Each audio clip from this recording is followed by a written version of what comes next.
Selamat malam teman-teman. Kita bersyukur kita boleh kembali bertemu di dalam PA hari ini. Mari kita memulainya dengan berdoa terlebih dahulu.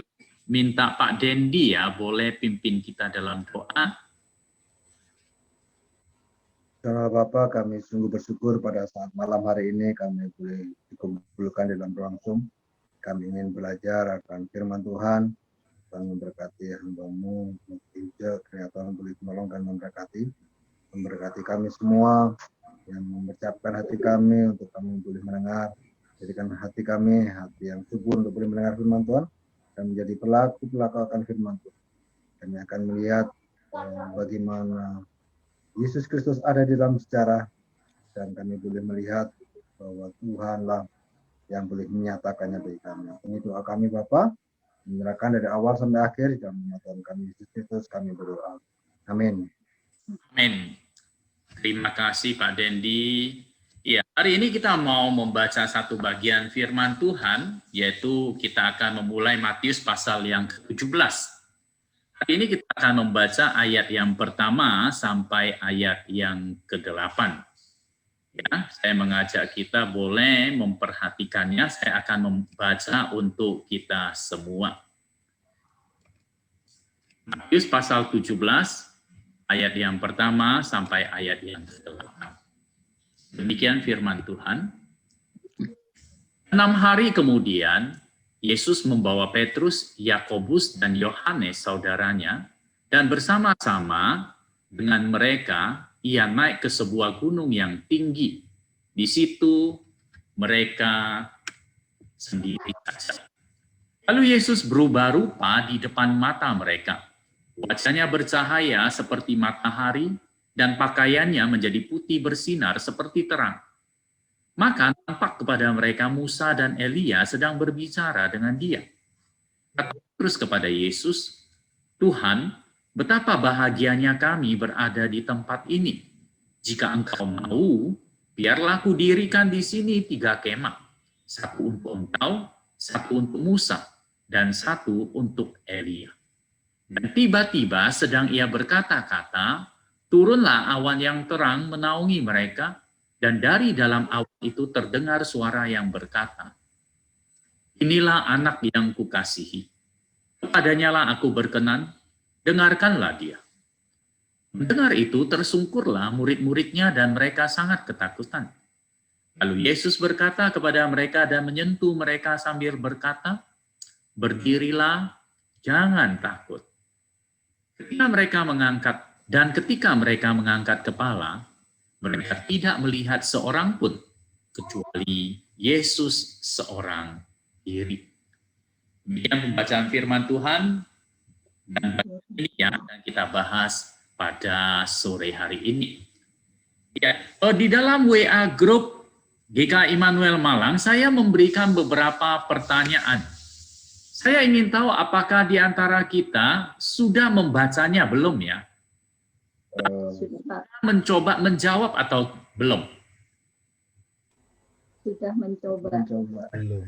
Mencoba untuk menjawab. Terima kasih, terima kasih. Yang lainnya bagaimana? Ada sempat membaca dan mencoba untuk menjawab? Iya, sudah. Sudah ya. Oke, thank you. Ya. Sebenarnya saya ingin mengarahkan agar kita belajar sendiri untuk membaca firman Tuhan dan mencoba untuk menelaah sendiri firman Tuhan itu. Nah, salah satu cara langkah yang harus dilakukan adalah ketika kita sudah membaca, maka kita coba timbulkan pertanyaan-pertanyaan dan kita mencoba menjawabnya. Dan bagian terakhir kita akan memikirkan apa hubungannya dengan kehidupan kita. Ya. Oke, kita akan memulai. Kita mulai dengan pertanyaan, kapan peristiwa itu terjadi? Dalam firman Tuhan ketika kita membaca, maka dikatakan 6 hari kemudian. 6 hari kemudian. Jadi 6 hari kemudian itu apa? Jadi ini berhubungan ya, tidak lepas dari Matius pasal 16 ayat 21 dan 28 yang minggu lalu kita pelajari. Jadi 6 hari kemudian boleh dikatakan 6 hari setelah peristiwa tersebut. Dan kita tahu peristiwa transfigurasi ini tertulis di dalam 2 Injil yang lainnya, yaitu Injil Markus dan Injil Lukas. Kalau kita bandingkan, maka Injil Markus pasal 9 ayat 2 juga menuliskan hal yang sama, yaitu 6 hari kemudian. Namun berbeda dengan Lukas. Lukas di sana menuliskan kira-kira 8 hari. Mengapa bisa demikian? Nah, rupanya kadang-kadang ada orang-orang yang teliti melihat itu, ya, orang yang mengkritik Alkitab maka akan memanfaatkan. Lihat catatan Alkitab itu salah. Satu bilang 6, satu bilang 8. Wah, ini tidak benar. Ini bukan firman Allah. Tetapi sebenarnya Alkitab itu kalau kita membaca baik-baik, maka Alkitab itu saling melengkapi. Walaupun ada perbedaan-perbedaannya, tapi itu bisa diterangkan dengan jelas. Misalnya tentang 6 hari dan 8 hari ini. 6 hari dan 8 hari ini dikatakan Matius dan Markus hanya menghitung hari-hari di antara Matius pasal 16 ayat 21 sampai 28 dan dengan Matius pasal 17 ayat 1. Jadi itu maksudnya hari yang terkandung di dalamnya. Sedangkan Lukas itu menghitung hari-hari di antaranya. Lukas menghitung semua hari-hari yang ada di dalamnya. Jadi kalau menurut gambar ini kita melihat bahwa Matius itu dan Markus menulis hari yang pertama, kedua, ketiga. Maksudnya bagian ini yang menjadi sorotannya. Sedangkan Lukas menghitung 8 hari karena dia menghitung sejak hari di mana hari yang terakhir dari Matius 16 sampai Matius yang pertama. Jadi hari tersebut dimasukkan di dalamnya. Ya, ini perlu kita perhatikan baik-baik karena kadang-kadang ada orang-orang tertentu yang menjadikan itu masalah bagi Alkitab. Ya, ini cukup jelas ya. Oke, bisa diterima ya, kita bisa menerimanya. Antara 6 hari dan 8 hari. Lalu kemudian pertanyaan yang kedua, di dalam cerita kisah yang dikisahkan dalam Matius itu dikatakan Tuhan Yesus bersama dengan membawa Petrus, Yakobus, dan Yohanes. Yang menjadi pertanyaan adalah, mengapa Tuhan Yesus membawa mereka bertiga saja? Oke, mungkin di antara kita ada yang bisa menjawab, mengatakan, iya, 3 murid ini merupakan murid yang paling dekat dengan dia. Betul sekali. Ya, Petrus, Yakobus, dan Yohanes merupakan inner cycle. Inner cycle itu maksudnya adalah mereka itu berada di lingkungan yang paling dekat dengan Tuhan Yesus. Karena kalau kita memperhatikan beberapa bagian firman Tuhan, dalam Markus 5:37 dan Matius 26 ayat 37, selalu Tuhan Yesus selalu mengambil waktu dengan tiga murid ini. Kalau kita ingat yang terakhir ini, barusan ini kan kita memperingati Jumat Agung, pada saat kumpulan di Taman Getsemani, Tuhan Yesus juga meminta bersama dengan 3 orang murid ini bergumul bersama-sama. Tapi walaupun mereka adalah murid-murid yang dekat dan dengan Tuhan Yesus, tapi mereka juga manusia biasa yang bisa mengalami kegagalan, ya, yang kita ketahui di dalam waktu di Taman Getsemani. Itu. Lalu, apakah ada yang lainnya? Seorang penafsir mengatakan ini merupakan sesuatu yang harus dilakukan. Perlu, karena di dalam kitab suci selalu mengatakan, ya, berulang-ulang menekankan perlunya 2 sampai 3 orang saksi supaya sebuah perkara dianggap sah. Karena itu Tuhan Yesus, ya, salah satu alasan Tuhan Yesus memanggil mereka untuk menjadi saksi akan peristiwa ini.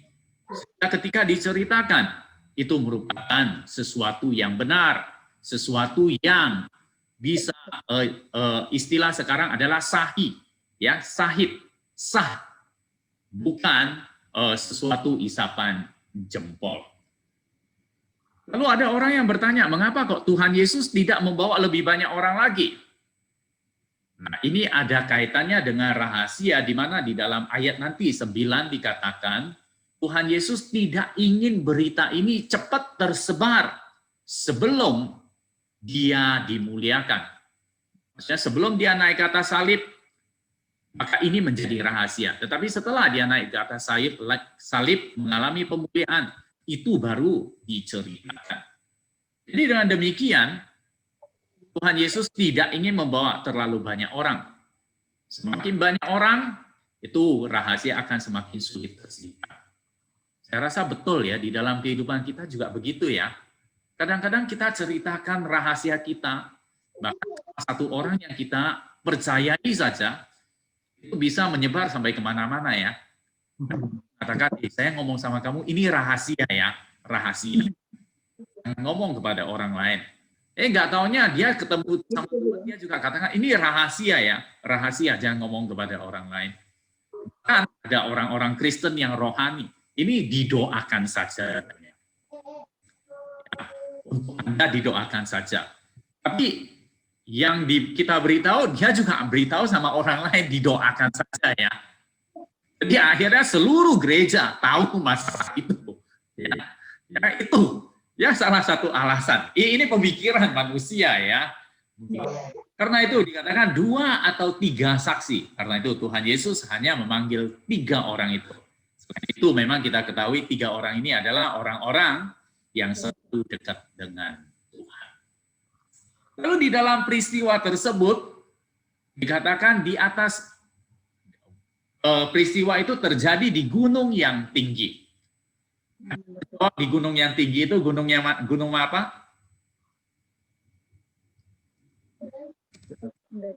Gunung apa? Gunung yang tinggi itu gunung apa? Nggak tahu ya. Jadi kalau kita membuka Alkitab, peta Alkitab di bagian belakang, itu ada 2 gunung yang cukup menonjol. Adalah Gunung Tabor. Gunung Tabor itu kemungkinan kecil katanya. Mengapa? Karena Gunung Tabor, puncak Gunung Tabor itu adalah benteng yang dipersenjatai. Dan di sana ada kastil yang sangat kuat, sangat hebat sekali. Itu merupakan tempat pertahanan dari orang-orang Romawi. Jadi kemungkinan kecil mereka itu bisa naik ke sana. Jadi kemungkinan gunung yang kedua itu adalah Gunung Hermon. Nah, katanya ini lebih mungkin. Gunung Hermon itu lebih dekat ya, 14 mil dari Kaisarea Filipi. Kita tahu bagian terakhir itu kan di Kaisarea Filipi. Ya, lebih dekat dan dikatakan di gunung ini cukup tinggi sekali. Kalau saya mencoba melihat data di sana dikatakan tingginya gunung tersebut sekitar 2.865 meter. Berarti 2 kilometer tingginya, sangat tinggi. Dan itu gunung yang tertinggi boleh dikatakan pada saat itu. Ya. Lalu gunung ini boleh dikatakan cukup tinggi. Tetapi yang menjadi masalah adalah karena ketinggiannya sehingga untuk mencapai puncaknya maka agak sulit. Dikatakan ada seorang yang bernama Canon Tristram ya, dia mengatakan dia membawa tentaranya pernah naik ke gunung ini untuk mencapai puncak, mendaki ke puncaknya dengan pada saat itu dengan kuda, itu memerlukan waktu lebih kurang 5 jam, itu menggunakan kuda. Jadi kalau misalnya Tuhan Yesus dan murid-muridnya naik ke atas puncak itu dengan berjalan kaki, maka itu lebih lama lagi. Ya. Dan karena saking tingginya, kita tahu kalau kita naik, saya lupa berapa ratus meter naik ke atas, maka suhu udaranya itu turun 1 derajat. Selain itu, semakin tinggi, maka oksigen itu semakin sulit. Jadi kembali, Tristram ini mengatakan bahwa ketika mereka mencoba sampai di sana, sampai ke puncaknya, tidak berapa lama, maka mereka merasa sakit karena akibat udara yang menipis. Lalu bagaimana dengan peristiwa transfigurasi ini? Jadi kemungkinan besar ya, para penafsir mengatakan peristiwa transfigurasi ini terjadi di tidak sampai ke puncak. Tapi mungkin bagian lereng atau sebuah tempat mereka bisa berteduh di sana. Oke. Tapi yang menjadi pertanyaan sebenarnya gunung yang mana? Kembali pertanyaan itu. Ya. Tidak ada yang tahu gunung yang mana. Ini hanya tafsiran saja. Ya, saya ingat dosen saya mengatakan kalau sesuatu yang tidak dikatakan dengan jelas oleh Alkitab, udah kita nggak perlu menebak-nebak terlalu jauh lah. Ya, gunung yang mana? Udah biarkan aja. Ya, itu menjadi rahasia Tuhan. Kalau kita mau tahu nanti kita tanya aja sama Tuhan Yesus. Waktu itu di gunung mana? Ya, tidak tahu pasti. Tapi yang pasti adalah gunung yang tinggi. Oke, gunung yang tinggi itu yang kita tahu. Sampai di sana, maka terjadilah perubahan rupa. Oke, bagaimana perubahan rupa itu terjadi? Kita membaca bahwa waktu itu wajah Tuhan Yesus itu berubah. Ya, dikatakan pada saat itu adalah wajahnya bercahaya seperti matahari dan pakaiannya menjadi putih bersinar seperti terang. Berubah rupa. Bahasa aslinya adalah metamorphote. Metamorphote itu kalau kita lihat nada-nadanya ya, pembacaannya itu seperti metamorfosis. Ya, metamorfosis. Oke, ini metamorfosis itu kalau kita ingat kata metamorfosis, maka itu kita selalu mengingat berudu menjadi katak, atau kalau biasanya kepompong menjadi kupu-kupu, itu metamorfote. Tapi memang ada yang mengkaitkan di sana. Tapi untuk peristiwa Tuhan Yesus itu ya bukan demikian. Kalau kita melihat adalah kalau untuk kupu-kupu kan kepompong itu berubah bentuk sama sekali, berubah menjadi kupu-kupu. Tetapi perubahan Tuhan Yesus adalah Tuhan Yesus berubah, dikatakan wajahnya bersinar, ya, wajahnya bersinar seperti bercahaya seperti matahari dan pakaiannya menjadi putih bersinar terang. Jadi itu menggambarkan sebuah perubahan yang menunjukkan keilahian dari Tuhan Yesus. Kita melihat, kita mengingat ya, kalau di dalam perjanjian lama, peristiwa-peristiwa ini juga pernah terjadi. Kita mengingat waktu Musa naik ke atas gunung selama 40 hari. Dia selalu berbicara dengan Tuhan, dan ketika dia turun maka mengalami perubahan itu. Tetapi perubahan Tuhan Yesus beda. Tuhan Yesus sendiri dia berubah dan pakaiannya menjadi bersinar penuh dengan kemuliaan. Secara umum ini merupakan sebuah perubahan yang menyatakan keilahian. Hal ini menunjukkan kepada kita Tuhan Yesus dalam masa merendahkan diri menjadi manusia, dia itu adalah tetap Allah. Tuhan Yesus tidak berubah dalam hakikat, sifat, maupun kegiatannya. Jadi dengan demikian, Tuhan Yesus melakukannya, ya, menjadi manusia, tetapi dia juga Allah. Dia 100% manusia, 100% Allah. Jadi sekarang ini di dalam gereja-gereja rupanya ada satu masalah tentang ini, adanya golongan ya saksi Jehovah ya, sekte saksi Jehovah rupanya hari itu sempat membuat masalah di daerah Saud Jajar. Mereka itu biasa orang-orang saksi Yehova kan ke rumah-rumah ya, ke rumah-rumah orang untuk ya istilah mereka menginjili. Rupanya kali ini mereka menginjili orang Islam. Sehingga orang Islam daerah sana marah sekali.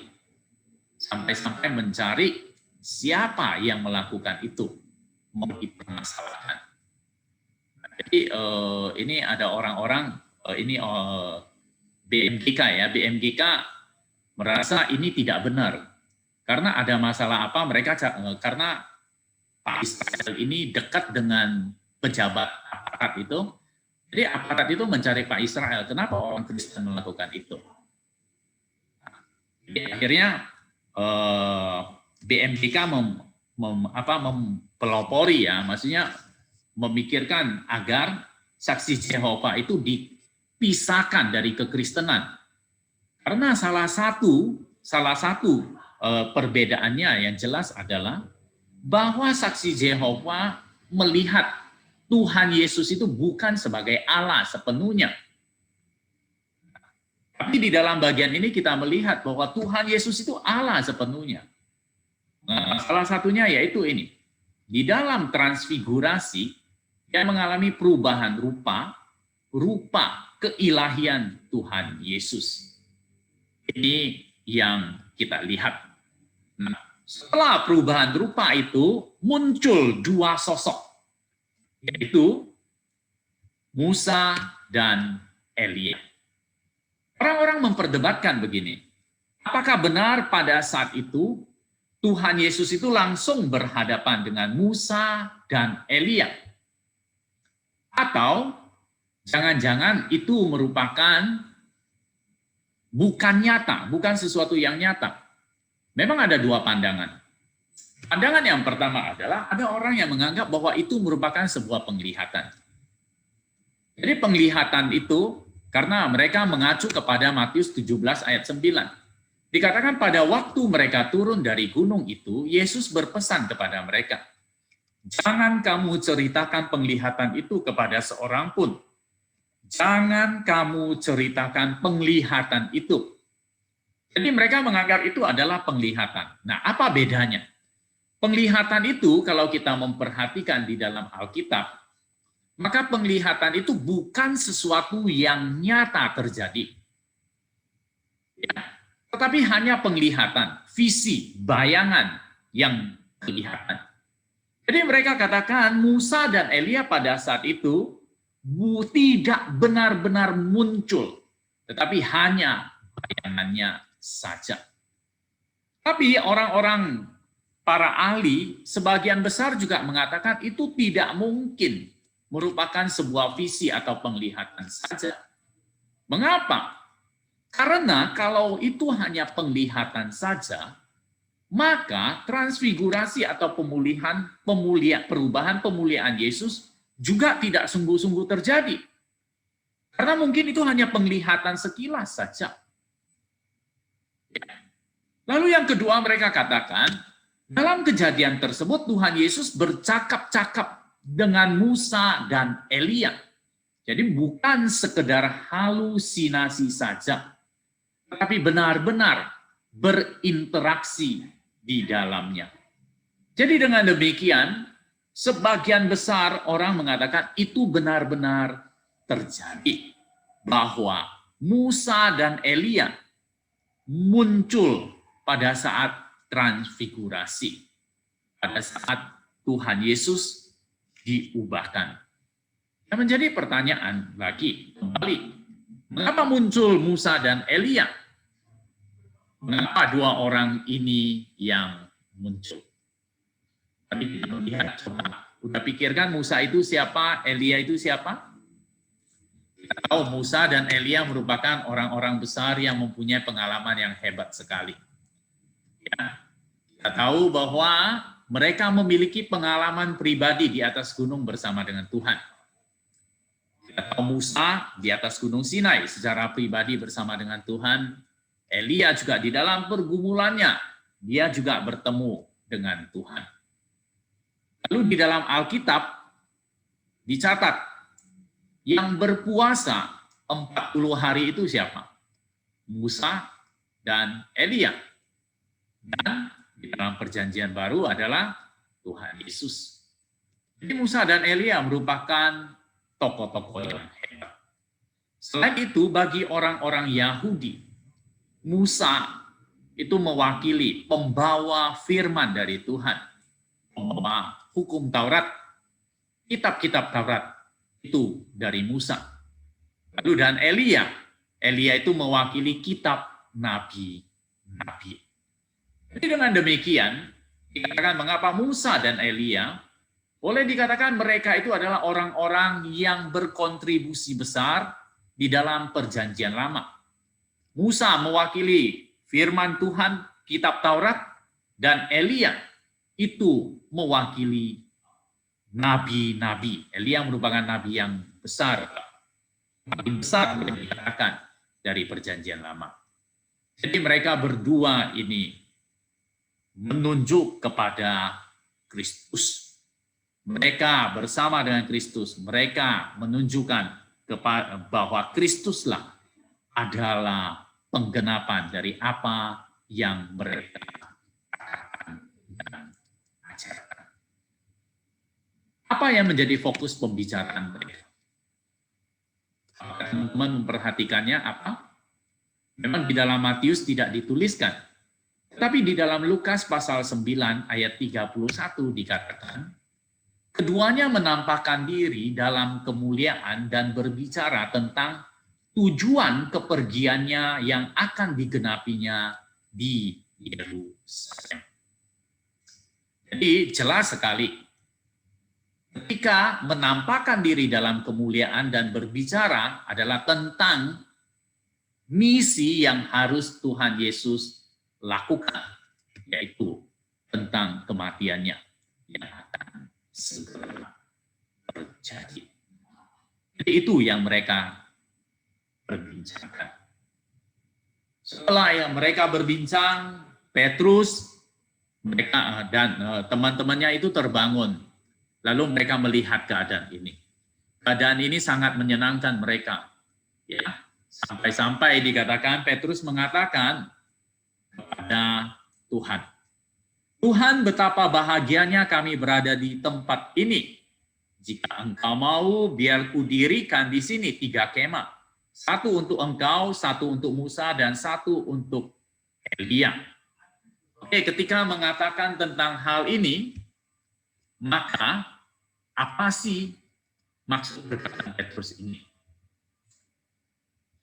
Jelas sekali perkataan ini bagi kita, kalau kita baca di Yudas, tidak ada yang aneh sebenarnya. Tapi kalau kita melihat Markus dan Lukas, maka di saat mereka menulis, Petrus tidak tahu apa yang ia katakan. Loh, bagi kita tentu aneh. Mengapa kok menjadi sesuatu yang dia tidak tahu apa yang ia katakan? Mengapa? Karena ada beberapa poin. Yang pertama adalah bahwa Petrus tidak tahu sebenarnya, ya, ketika dia mengatakan mendirikan kemah itu, dia hanya ngomong supaya tetap ada di atas gunung itu. Tuhan Yesus tinggal, Musa tinggal, Elia tinggal di sana. Sehingga dia tidak mengerti bahwa Tuhan Yesus datang memiliki satu misi, yaitu pemuliaannya. Dia harus turun dan menjalani yang disebut dengan kematian. Mungkin Petrus, Yohanes, dan Yakobus mendengar bahwa Musa dan Elia memberikan penguatan, kepastian kepada Tuhan Yesus untuk melakukan, menjalani jalan salib. Sehingga Petrus bisa mengatakan, lebih baik tinggal di sini saja daripada turun. Nah, karena itu dia dikatakan dia tidak mengerti apa yang ia katakan. Dia tidak mengerti tujuan pemuliaan Yesus. Lalu kemudian dikatakan 3 kemah. Ini boleh dikatakan Petrus memiliki satu pandangan kesejajaran antara Yesus dengan Musa dan Elia. Padahal kita ketahui bahwa Tuhan Yesus lebih tinggi dibandingkan dengan Musa dan Elia. Ia Petrus mau menahan Musa dan Elia di dunia ini. Demikian juga ia mau menahan Tuhan Yesus di dunia ini. Tidak perlu pergi kepada penyaliban dan kematian. Itu perkataan Petrus. Lalu tiba-tiba setelah itu dikatakan tiba-tiba muncul, turunlah awan yang terang dan menaungi mereka. Dan terdengar suara, inilah anakku yang kukasihi, kepadanya lah aku berkenan, dengarkanlah dia. Kembali, ya, perkataan ini sangat-sangat tersimpan di dalam hati Petrus. Kalau kita membaca dalam surat Petrus, Petrus menuliskan hal ini kembali. Dia mengatakan dia menjadi saksi akan peristiwa ini. Ya. Menjadi pertanyaan, suara siapakah itu?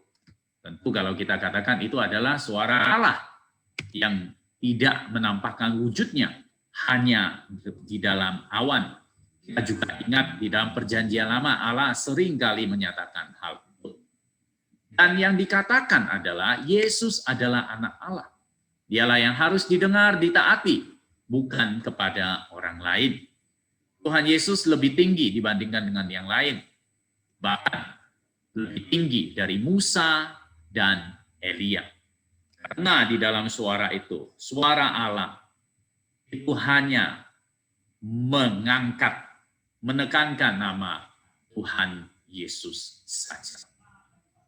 Kita mendengar suara itu, maka murid-murid tersungkur. Lalu yang menjadi pertanyaan, apa yang menyebabkan mereka tersungkur? Di sini dikatakan mereka tersungkur itu, mendengar itu tersungkurlah murid-muridnya, dan mereka sangat ketakutan.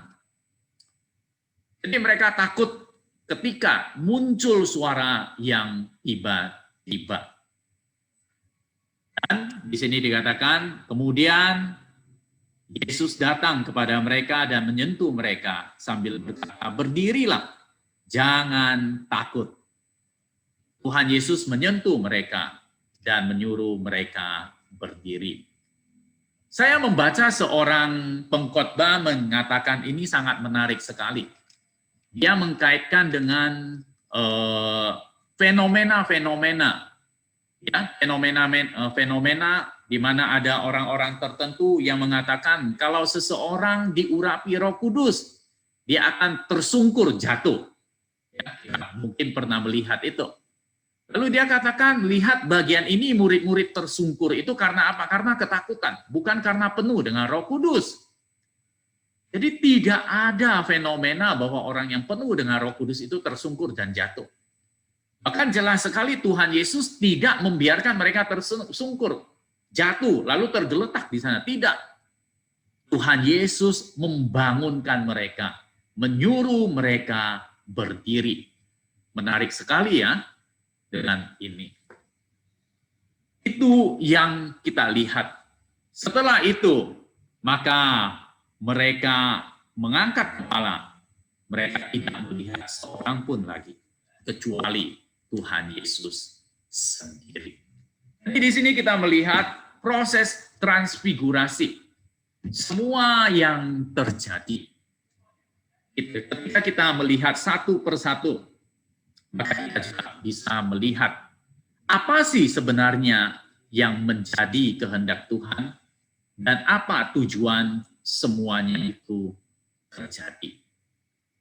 Oke, sekarang saya ingin kita boleh mungkin memberikan pendapat kita.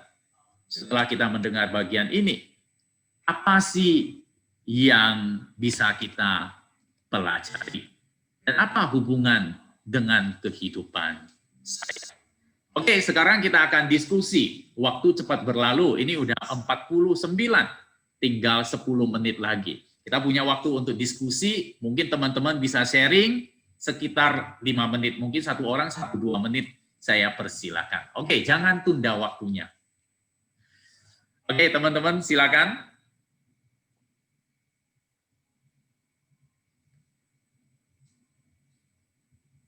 Oke, perlu dipanggil satu persatu? Mungkin langsung ya, spontan ya. Oke, Dari siapa dulu? Ayo, Kalau dipanggil mungkin lebih cepat, Musa. ayo, yuk. Mungkin Kalau Pak Tik, penghitungan lebih Pak Dendi, lama. yuk, jangan tunggu lama-lama. Baik Pak, kalau saya yang dapat apa menjadi tujuan sebenarnya menurut saya sih menyatakan kepada Petrus tentang kemuliaan Tuhan gitu ya. Apalagi itu menjelang hari-hari dia mau masuk ke Yerusalem, terus banyak hal yang akan terjadi. Hubungan dengan kehidupan saya, ya memang satu hal yang menurut saya orang sulit memahami, mungkin kadang-kadang saya juga gimana ya, Allah menjadi manusia dan manusia ini adalah Tuhan Yesus itu, dan ini adalah salah satu perwujudan bagaimana kealahan, keilahian Tuhan Yesus itu sih yang ya karena kasih anugerah Tuhan saya secara pribadi boleh dapat walaupun sedikit memahami itu sih Pak, bahwa untuk penubuhan tentang bukan manusia menjadi Allah, tetapi Allah yang menjadi manusia dan menyatakannya kepada manusia. Itu sih saya secara pribadi. Oke, makasih. Apakah Bu Rina ada tambahan? Ya, tambahan dari saya bahwa melalui kisah yang ditulis di Matius ini, Tuhan Yesus, identitas Tuhan Yesus dinyatakan secara gamblang ya, secara nyata, meskipun tadi seperti Mas Dendi bilang secara manusia mungkin sulit gitu ya, tapi Tuhan dengan kemahakuasaannya menyatakan secara gamblang siapa Yesus itu, yang dia adalah anak Allah gitu. Kemudian yang kedua, bagi saya secara pribadi hubungannya dengan kehidupan saya, bahwa di sini ya dengan anugerah Tuhan, kalau saya pakai bahasa Simu, beruntungnya saya gitu memiliki iman kepada Allah yang benar gitu, memiliki iman yang benar gitu, bukan hanya iman yang besar tapi iman yang benar, bahwa objek iman saya adalah pada Yesus yang adalah benar-benar Allah. Itu terima kasih. Terima kasih. Betul ya. Terima kasih Bu Rina, Pak Dendi untuk sharingnya. Oke, selanjutnya Novi atau Agnes dulu.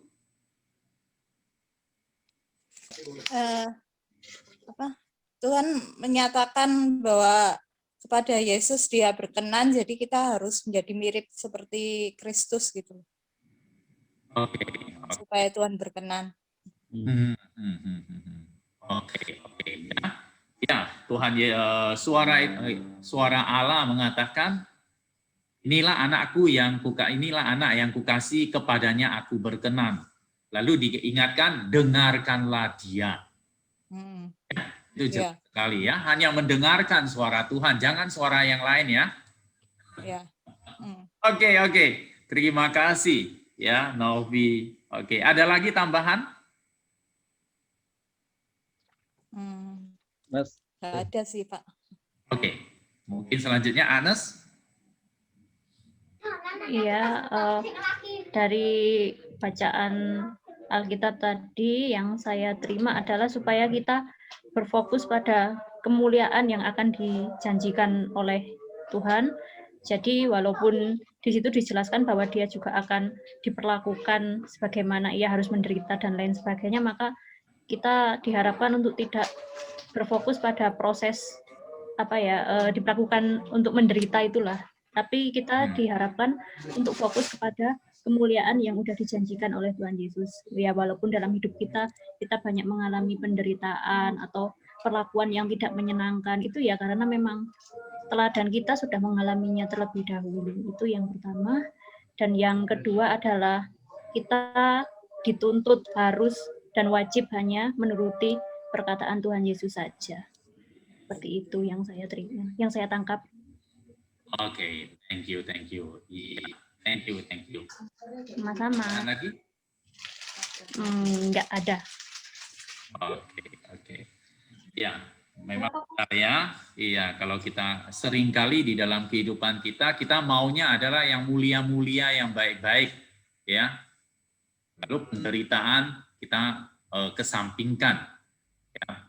Bukan Tapi kalau ketika kita melihat apa yang terjadi dengan Tuhan Yesus di dalam kemuliaan, dia tetap datang dan menjalani yang disebut dengan jalan penderitaan, karena memang itu yang harus dia lakukan. Oke, thank you. Selanjutnya mungkin Pak Tik ada tambahan atau penutup aja Pak Tik.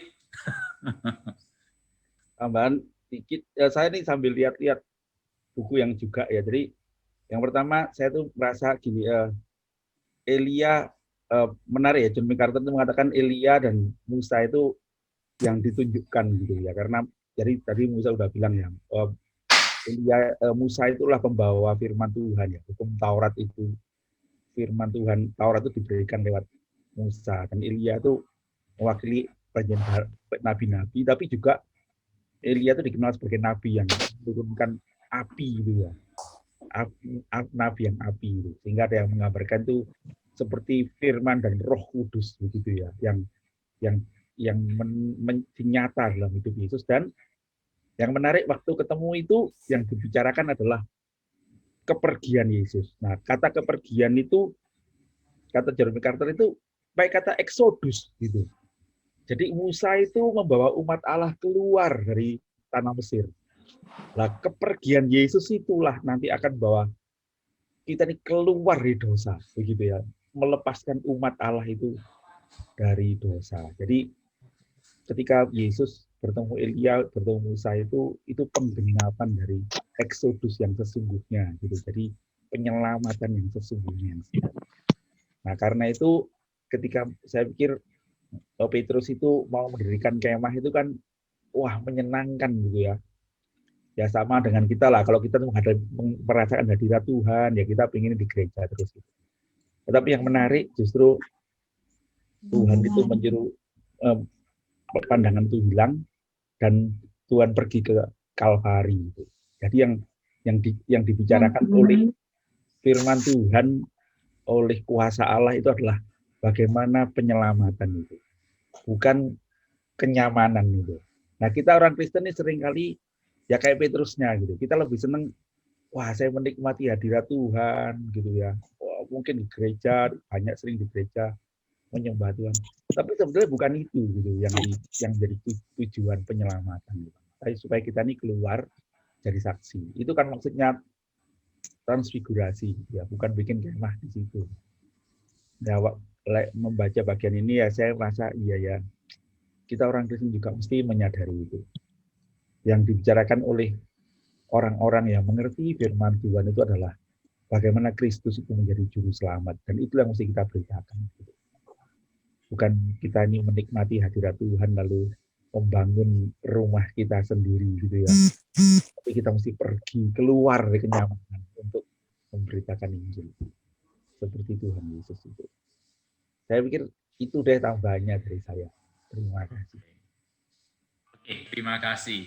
Terima kasih Pak Tik. Memang menarik sekali ya. Banyak sebenarnya yang bisa kita pelajari ya. Kalau saya melihat si Petrus, tokoh Petrus ini merupakan orang yang spontan. Spontan sekali. Tuhan, dia langsung mendirikan. Saya mau mendirikan kemah. Satu untuk Tuhan, satu untuk Musa, satu untuk Elia. Ya. Kadang-kadang kita juga dalam kehidupan kita, kadang-kadang spontan juga ya. Mau melakukan apapun ya. Tapi kadang-kadang Tuhan ingin kita berdiam diri sejenak. Ya.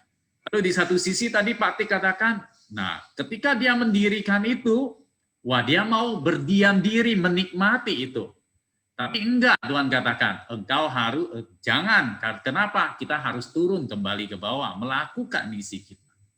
Jadi di dalam kehidupan kita memang kita perlu ya keseimbangan. Jangan terus pikirnya melayani terus. Atau di sisi lain, kita terus-menerus hidup di dalam, wah dekat dengan Allah, di dalam gereja saja. Keseimbangan itu perlu. Datang ke hadapan Tuhan, berdiam diri, berdoa, itu hal yang perlu kita lakukan. Di sisi lain, kita juga perlu melakukan apa yang harus kita lakukan. Panggilan kita. Keseimbangan itu sangat penting sekali. Masih banyak yang bisa kita pelajari. Tapi karena waktu, ini teman-teman yang mau doa udah masuk, ya kita menyelesaikan pertemuan kita hari ini. Ya, kita tutup dalam doa ya. Oke. Bapa kami yang di surga, terima kasih dan bersyukur untuk kesempatan kami boleh belajar firman-Mu. Tuhan, betapa kayanya firman-Mu ini bagi kami. Karena itu Tuhan, tumbuhkan kerinduan kami untuk terus belajar, untuk terus menggali. Dan paling penting Tuhan, mampukan kami untuk melakukannya. Jangan biarkan kami belajar, tetapi kami tidak melakukannya. Jangan biarkan kami menggunakan waktu ini dengan sia-sia. Tuhan, kami juga rindu semakin banyak orang yang belajar firman-Mu dan mereka boleh hidup sesuai dengan kehendak-Mu. Berkati kami Tuhan, berkati setiap kami ini. Kami selanjutnya akan berdoa bersama, mohon pimpinan dan penyertaan Tuhan. Dalam nama Yesus Kristus, kami menyerahkan ini. Amin. Oke, thank you semuanya. Tuhan memberkati. Ya. Selamat malam teman-teman.